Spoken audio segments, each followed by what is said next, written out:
Stay tuned for the Joan Quinn Profiles. As an editor for Andy Warhol's Interview, the Los Angeles Herald-Examiner, LA Style, and Detour magazines, Joan covered the social set, the Hollywood hotshots, the international art scene, the mysteries of food, the excitement of travel, and the fabulous world of fashion.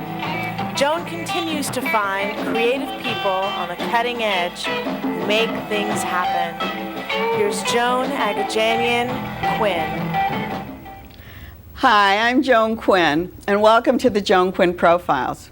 Waiting to be profiled is Edwin Chan and composer Deborah Hurwitz. Architect Edwin Chan was born in Hong Kong and raised in Northern California. He graduated from UC Berkeley with a Bachelor of Arts in Architecture, and he earned a master's degree in architecture from Harvard. Edwin's given lectures at universities like Princeton, Columbia, Rice, Texas, and Harvard. He's collected a number of prizes and awards, and when he was a senior at Cal, you tutored kindergarten. What happened? Kids is where the creativity is. Maybe so. Yeah, and it's important to be a kid all the time. How did that happen? Kindergarten tutoring? Well, I just figure it would be more interesting than tutoring college students. Is that right? Absolutely, and I like hanging out because it's sort of, they inspire me. Did you always want to be an architect? Or were you thinking of being a teacher at that time? I never wanted to be a full-time teacher. That was never really my thing at all. And I actually never wanted to be an architect either. I don't think I'm a very good architect. Oh, what did you want to do then? Well, when I was growing up, actually, I thought that I would make movies. Oh, you did? I was into film, yeah. Was that the American dream? Well, I didn't think of it as an American dream, but maybe as an escapism or something. Something just captured my imagination. Did you think you'd go back to Hong Kong and make movies? No. Because they never crossed my mind, though. Not on that one. No. So how'd you get into architecture then? Well, when I was in high school, there was a program, and they still do it at Harvard, called Career Discovery for high school students. Oh, yeah. So I signed up for that. Now, when I was going in Hong Kong, there was no such a thing as architecture the way we practice it here in the U.S. It was very commercial. You do high-rises, you do speculative office buildings and that kind of stuff, and that didn't interest me at all. And that's why I thought I'd make movies instead. But then after the Career Discovery, I realized that architecture could be practiced in the U.S. that has a very close connection with the arts. And that fascinated me. And that was when I decided that I wanted to be an architect, but more importantly, I wanted to be an architect that has something to do with the arts. And you chose the right studio, the right office to go to, Frank Gehry, because when I met Frank, it was all about the arts. We were all friends with the Southern California artists, and it just meshed for you, I guess. Well, I thought about that a little bit, because I did. When I was about to graduate, obviously everybody had to face those kind of life decisions. What do you do after you graduate?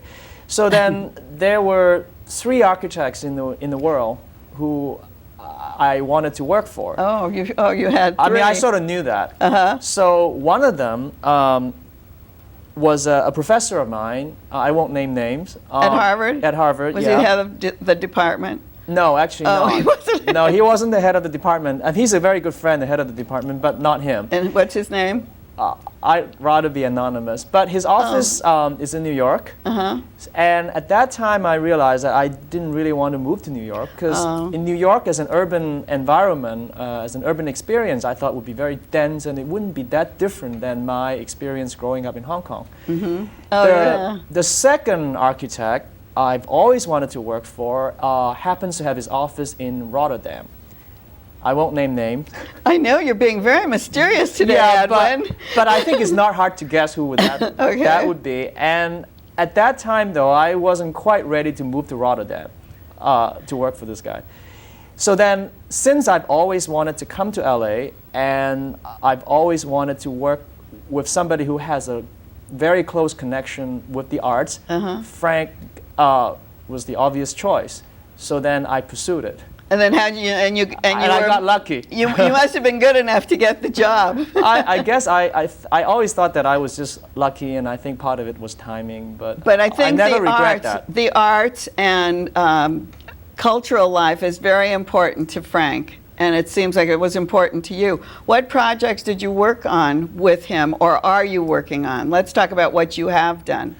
So Frank's office was complicated at the time already.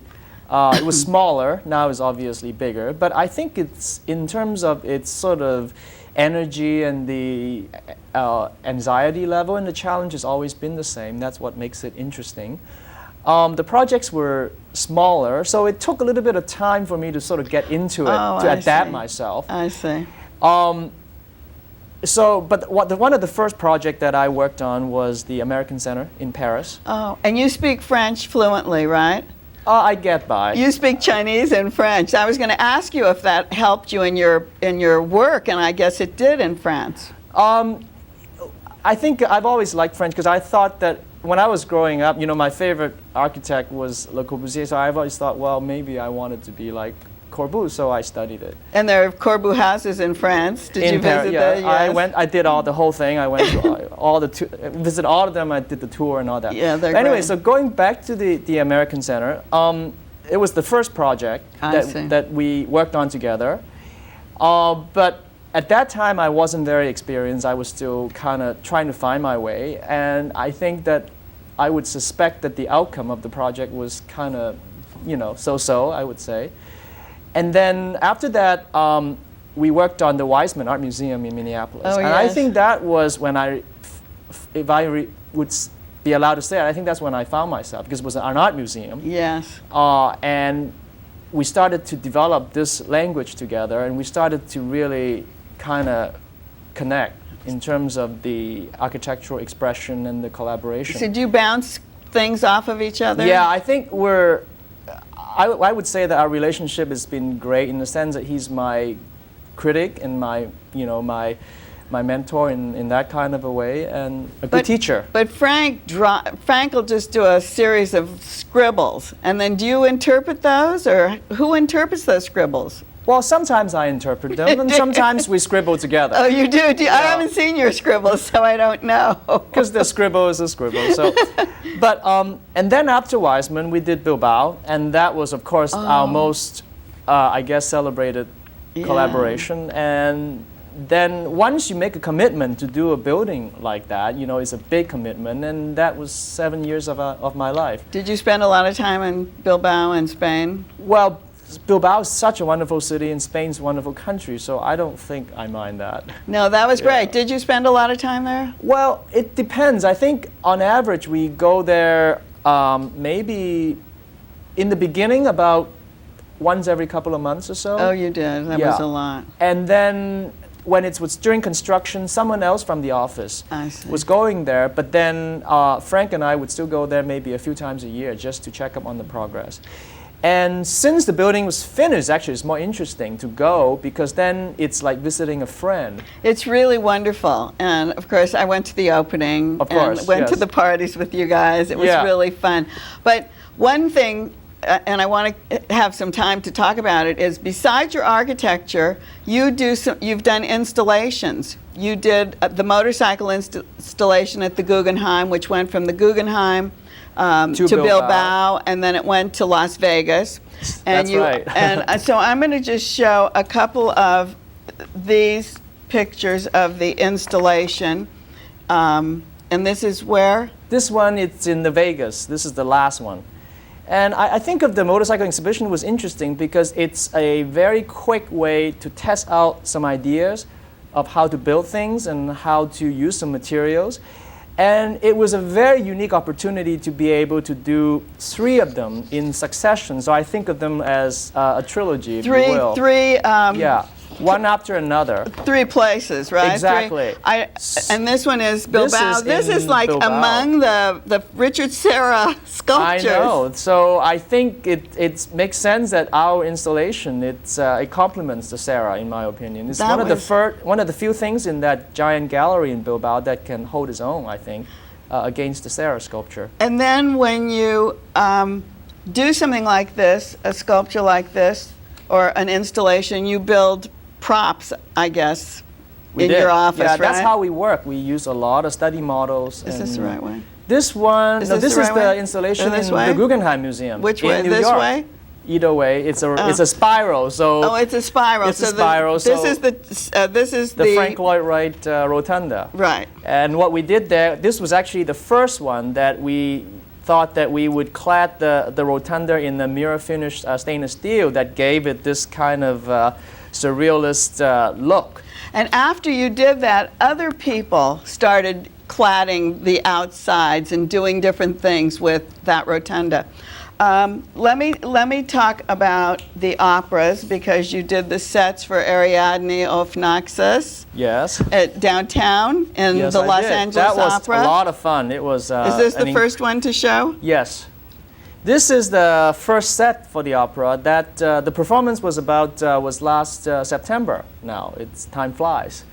The set is the mention of a rich house, and it's an updated version. So because we didn't want to use a 19th century house, so the director of the opera, Bill Friedkin, had asked me to imagine a contemporary mansion for the setting, and that's something why. that might even happen in Los Angeles. I see. And then this was the maquette. This is for it? the model for the model. thing. So as you could see, there's a lot of similarity. It's important to us that there's between the working model, the way we imagine the spaces, and the final performance. So did you walk your?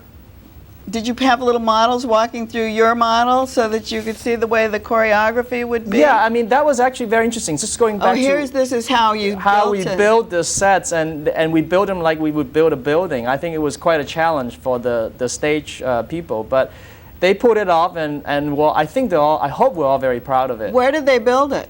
In the valley, believe it or not. And That's then amazing. And then did they take it in several pieces? Yeah, they put them on a truck and they truck them over to downtown. Well, before I really have like just a couple of minutes left, but I think this is such a beautiful. Is this the right way? It's this other way. Yeah, upside down. Okay, this way. One more. One more. Okay. Yeah, there you go. Tell us what this is. This is a lamp that I designed and made with eggshell. Really? So I call this the egg lamp, but I thought that it reminds me of a lotus flower. It so, does. Yeah, so I called it lotus lamp. And is it in production or? No, I only made one actually for an auction I'll for show the another museum. one. For the. For the Pasadena Museum. Oh, that's so great. Yeah, because I eat a lot of eggs, and I just figured out, and I only eat the egg white. So I figured, I want to find another way to use the eggshell. So that's what. They're actually eggshells? They are real eggshell. Well, that's a very French thing, isn't it? Didn't they use eggshells, cracked eggshells to make frames? And do you remember that? Yeah, now that you mention it, I know what you're talking about, but that wasn't. I didn't think about it. I should have talked to you then. Well, Edwin, we're so glad that you were with us today. I'm so excited to be here. Thank you, Joan, for having me. Thank you, and thank you for watching this part of the show. Don't go away. We'll be right back with composer Deborah Hurwitz. These were...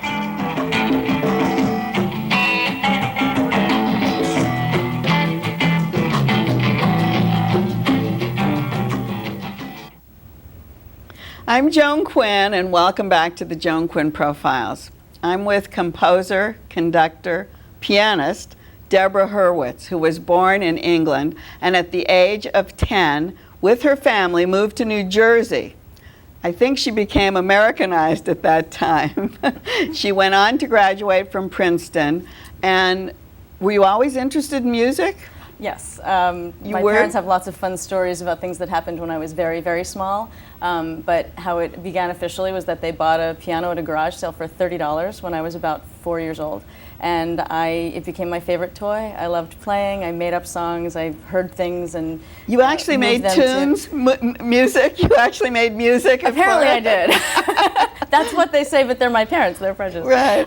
And they asked if I wanted lessons, and I said yes. And in England, the discipline is very different. The treatment of children is very different. And so no one would give me lessons before I was 7 because they said that my motor skills and my discipline would not be developed enough. So I just kept going. And at my first piano lesson with this lovely piano teacher who became, like a second mother to me, I played her a bunch of songs that I had that was heard in and written. England. That was in England. Oh, yeah. it was. Was your family in music at all? My parents and grandparents on both sides are all very musical, but they are.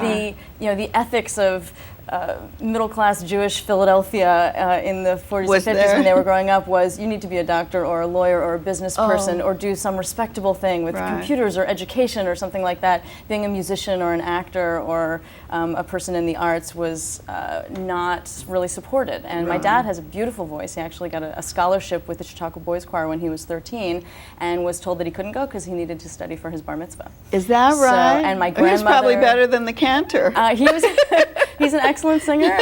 My whole family sings. You had involved in musical, but I was the first one to actually make a career out of it. But it's interesting because you actually were a concert pianist. Yes. Well, I went straight through. As soon as I started lessons, I just took off. You were so good. And you must have been.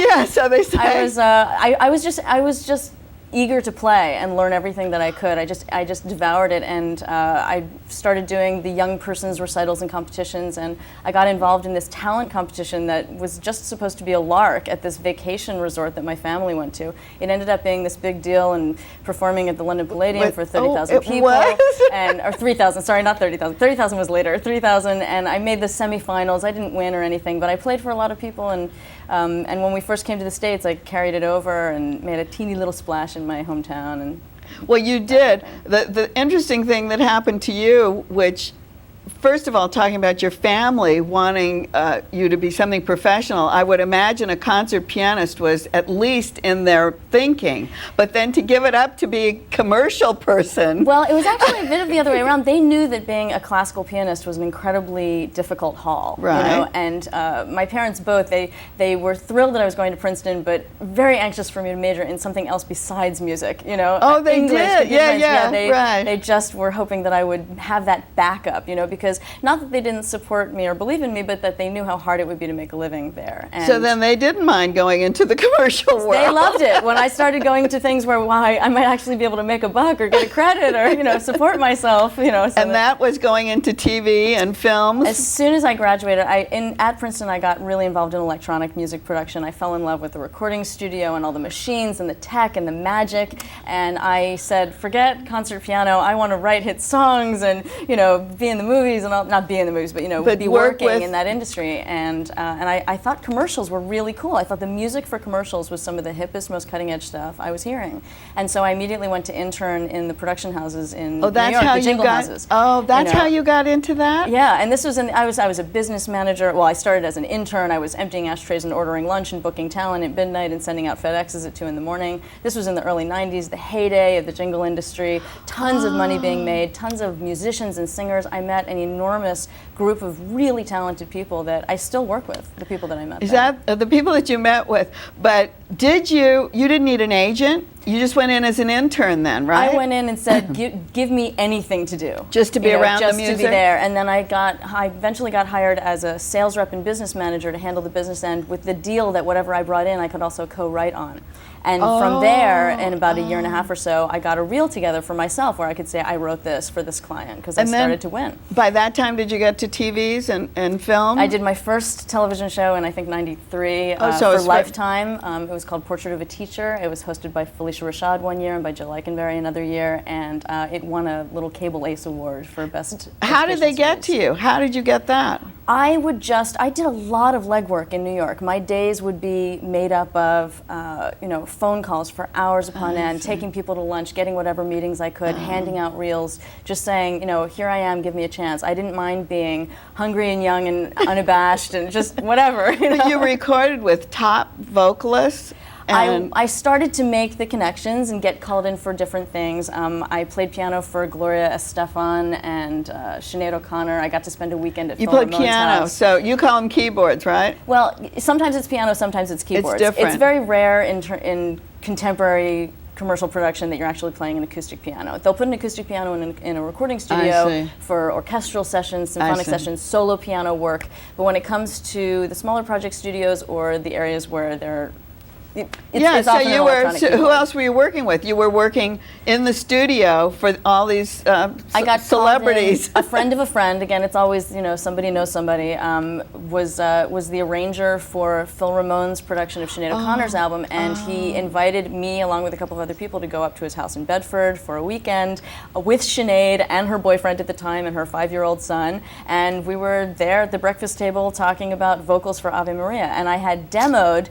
I had done a demo vocal and some demo keyboards to show her what these tracks would sound like when we went into the studio and did them with a real orchestra. So you set it all up so that she would have an idea of what was in your mind. That was my job, was to translate a bunch of pieces of paper and things that she would not know how it sounded to something she could hear. And I actually was totally flattered because she asked me to coach her on some notes after she heard my demo vocal of Ave Maria, and I couldn't believe I was sitting there talking to Sinead O'Connor, teaching her how to sing. And how old were you? I was 24. Yeah. 24. Well, who's this Deborah Marlowe that you worked with? Deborah Marlowe is my singer-songwriter alter ego. This is Deborah Hurwitz. This is it's Deborah Hurwitz. I started her in '98, and when I first started her, I had already created some sort of name or career for myself as Deborah Hurwitz in very institutionalized, formal places like Broadway and network television, and I wanted to be, a singer-songwriter with this, indeterminate age and background, like I might be some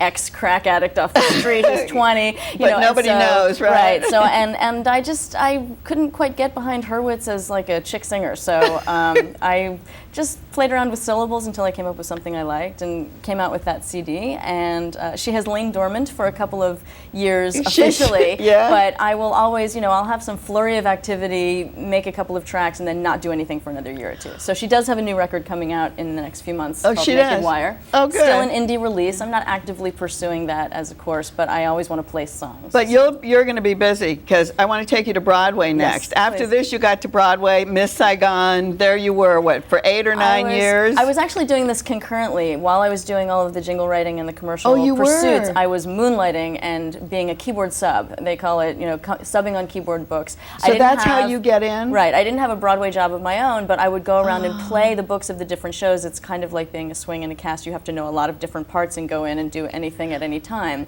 So I was subbing at Miss Saigon. Just for keyboards, or is it for any other instrument? Oh, all the instrumentalists have subs. There'll be a number of different musicians that can come in and play any particular part at any time. So I was playing Miss Saigon. I started as just an occasional sub. It was kind of a sideline thing. My first show was Aspects of Love, and then I did... Aspects of Love was on Broadway. Yes, that was my first Broadway show, and that was actually baptism by fire because it's one of the few Broadway shows I've ever known that opens with an acoustic piano solo. So you got to do it? And I got to do it, and I was terrified. It was my first... I had done one little off-Broadway gig, and other than that, this was the first work I'd done as a pianist in New York. Were you a sub? I was a sub. And so you did get to open? I did get to, yeah. You got to be on... I got to be on Broadway and do the thing. Yeah, I was sitting there in the orchestra pit looking up at these 2,000 people who had all paid $75 a ticket. Lights go down. It's my turn. Go. Oh my gosh. It was terrifying, but it was, it worked out well. They let me do it a few more times. I ended up doing the national tour. For about a year. That was my first tour. Oh, and then and then I came back. I started playing Tommy. I also played Miss Saigon and Jekyll and Hyde at the same time. Oh, yeah, Jekyll and Hyde. You were. Yeah, I was also one of the keyboard subs. And then at Miss Saigon, it became more and more of a family. I started playing rehearsal piano. I started playing different keyboard books, and finally I realized that I really wanted to bring what I had already been doing for years elsewhere to this and really step up. So I said I want to conduct. And a year later, I took over for one of the conductor's leaves of absence as an assistant conductor. And Is that right? it for 6 months. That's fabulous. The thing that you talked about playing rehearsal, why? When do they rehearse? They bring new people in all the time? People always ask that. Well, they're like, the show's been open for 5 years. What do you rehearse? Right, but they bring new people. There's always cast turnover. Right. They're always rehearsing understudies. They're always noting people. I mean, the thing is, the longer the show has been open, the more probability there is that performances will get stale, people will get tired, they forget, they go on autopilot. You know, you've got cellists in the orchestra doing a crossword puzzle with one hand and bowing with the other. I mean, you know, you need to keep reviving and revamping. So does the director say you've got to go into rehearsal? The director of a Broadway show that's a huge long-running hit will not usually be present very often. There's an assistant director, there's a production stage manager, there's a choreographer, an assistant choreographer. There are people always coming in, the music supervisor, the music director, always people coming in and saying, let's tighten that, let's tweak that, let's fix that. So that's what you started doing when you were a conductor? Well, yes. I mean, you found that part Even as of a it. rehearsal pianist, I was doing that unofficially because you know the show so well. You know every note in it, and people will just start coming to you and going, what's that here and how's that here? And I've also been a vocal coach since I was 12, professionally. And you also taught at Berklee College of Art in Boston, Berklee College of Music in Boston, which was great. I'm officially an associate professor part-time now at the Berklee College of Music. They, while I was doing the Mamma Mia tour, they invited me to do a guest speech, sort of just a guest talk during their vocal week, which is when all of these prospective professional singers come in from all over the world, bright-eyed and bushy-tailed. I want to be the next Britney Spears, and then you tell them how it really is. And that's what you were doing? So I came in and I gave them, here are the 4 profiles of how people screw it up, you know? And just the idea of that if you're a singer, you can be a self-sufficient musician, you can be a hireable professional. Here's how you work with the people you'll come across. Everything from an accompanist in an audition room to a producer in a huge recording studio. I've just found over the years of working with singers and actors that they tend to be a little clueless about how to operate professionally. It's funny, but and we have like 2 minutes. Okay, 1 minute. Jersey Girls. Jersey Boys. Jersey Girls. You're a Jersey girl. I'm a Jersey girl doing Jersey Boys. Yeah. It's opening at the Virginia in November. I've been hired as the associate conductor and music tech supervisor, and I'm really excited because I am going to be able to bring a bunch of the innovations that I've developed in the last couple of years with other shows and with recordings to this Broadway show. You did Jersey Boys in La Jolla. In La Jolla when briefly. They started. Yes. Ron Melrose is the music director and the person that took all of this 4 seasons music, 40 years of #1 hits, and made it a really tight theatrical piece, which I love. And he said, come in, do it for 2 weeks, I gotta go, I'll be back. If it works out, come do the Broadway show with me. And that's what's happening. Did it seem like New Jersey to you? It was very familiar in some ways. In some ways, yeah. It's from another time, so it felt like a period piece that's not my time. I see. But yeah, I know those guys. Totally. Oh, Jersey Girl and Jersey Boys. Thank you, Deborah. Thank you so much, Joan. Thank you for being here today. What a whirlwind. Thank you so much. And thanks for watching the Joan Quinn Profiles today. We'll see you next time, but keep writing to 777 South Figueroa, 44th floor, Los Angeles 90017. Bye. That was